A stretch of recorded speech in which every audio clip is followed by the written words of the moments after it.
Now we come to the VA questions. Question number 13 now.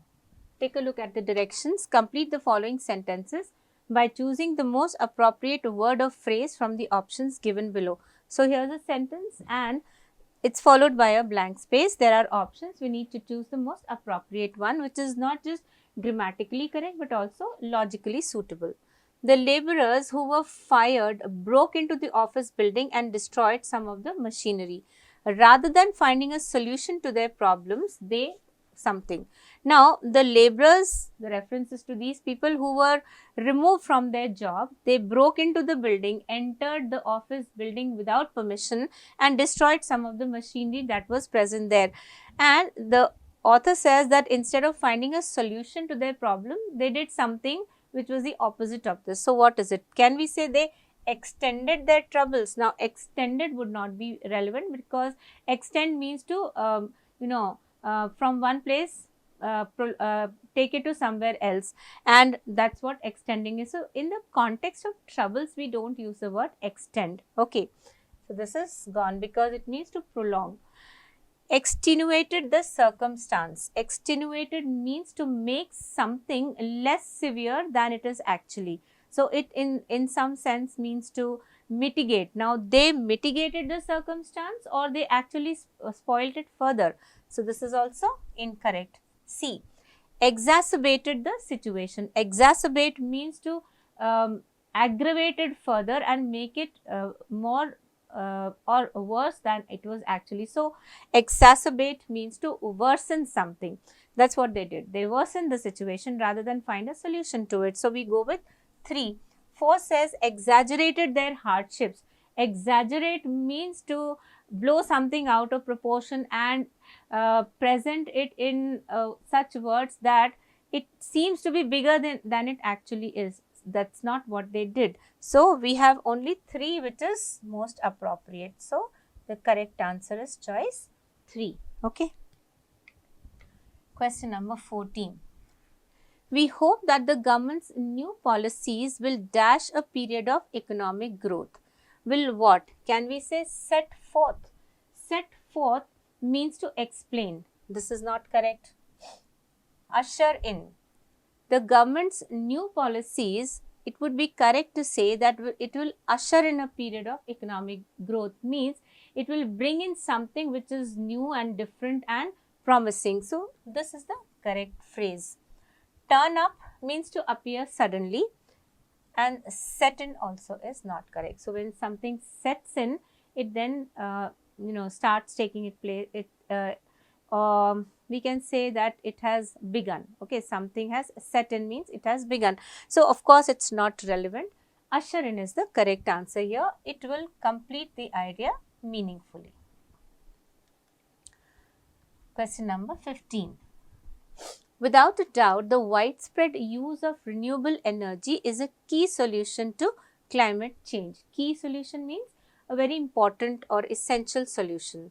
The widespread use of renewable energy. However, now comes the contradiction. It is not a dash as efforts in conservation are equally crucial. So, it is not a dash. Now, what it is not is what we have to look for. Can we say it is not a dead ringer, silver lining, silver bullet or a red herring? We need to know what each of these mean so that we can eliminate the wrong choices. Now, dead ringer is another phrase for a duplicate or a look-alike. Can we say it is not a duplicate, it is not a look-alike or something which is exactly the same as something else? It is meaningless here. Okay. Can we say it is a red herring? Now, red herring is used in the context when something is a misleading clue of something or something which is deceptive. That also is not relevant. Can we call it a silver lining? A silver lining is something that promises hope in a situation which appears to be very bad. Can we say it is not a silver lining as efforts in conservation are equally crucial? Now, the meaning of silver lining, as what I have explained, does not make any logical sense if we use this phrase in the blank. So it is 3, silver bullet. Now you would wonder what a silver bullet means.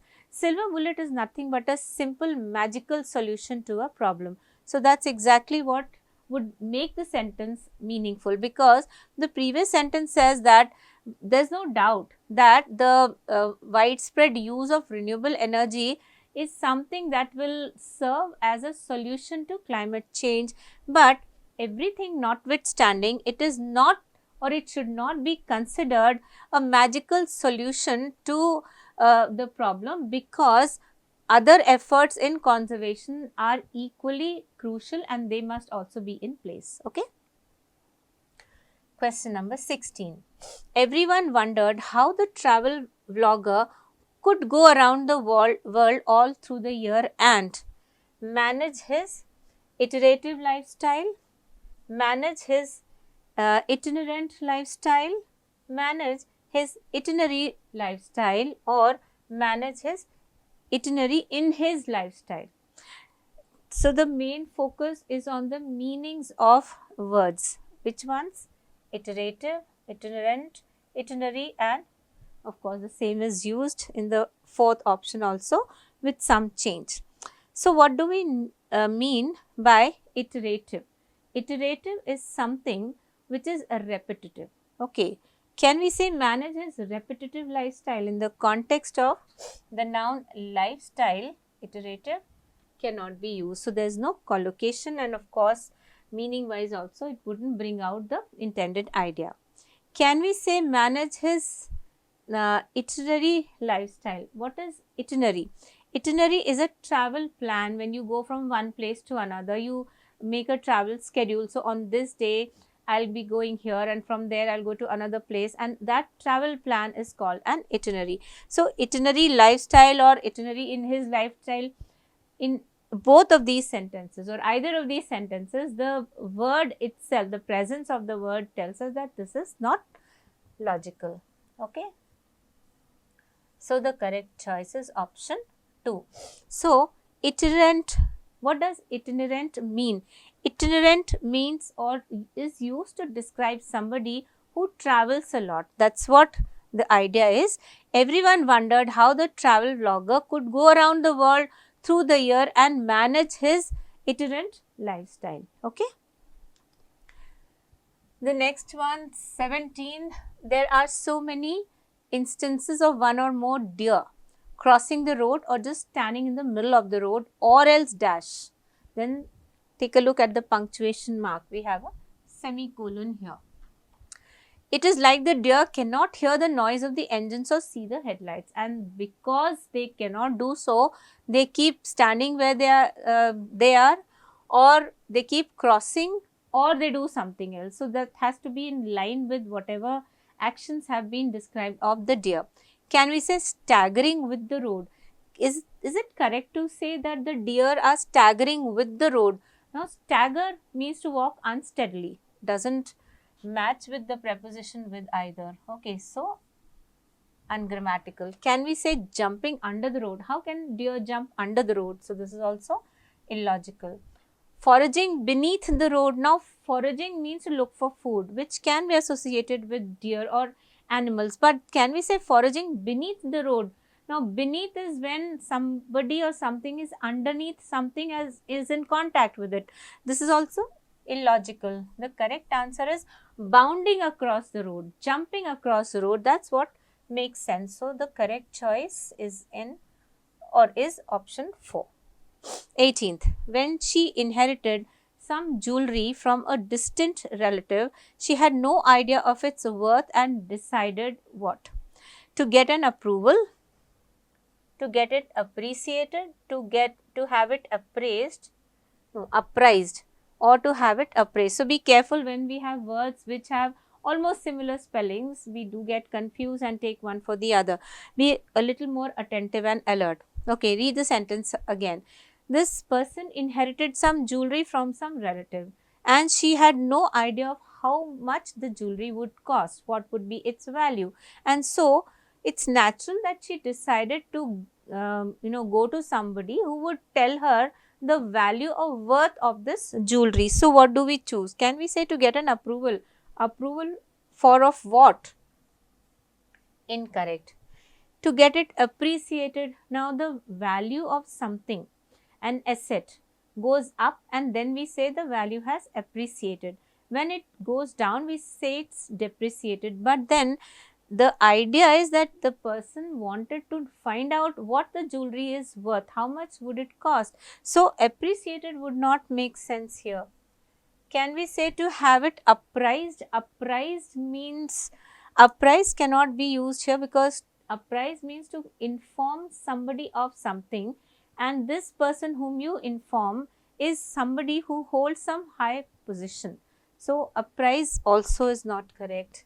Then we are left with 4, but we are not left with 4. We have arrived at it logically after eliminating choices that are not relevant. Why? Because we know what they mean, and only then can you get this answer. To have it appraised, okay, assessed, evaluated for its worth and value, right?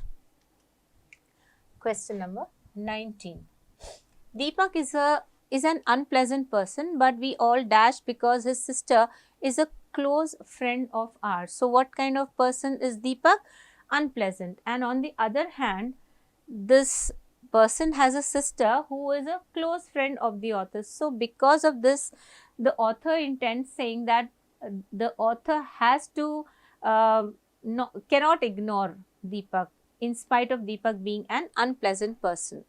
So we all do what? Can we say put along with him, put him down, put up with him, or put him aside? We put him aside means to physically keep something to a side, and that is illogical. Put along with him, there is no such word or phrase in existence. Put him down means to suppress him, not logical. But put up with him, when you put up with somebody, it means you tolerate somebody, and that's exactly what the author implies, that while this person they don't like, but because his sister is close to them, they have to bear with him or tolerate him. So it is option 3 that we go for. Okay.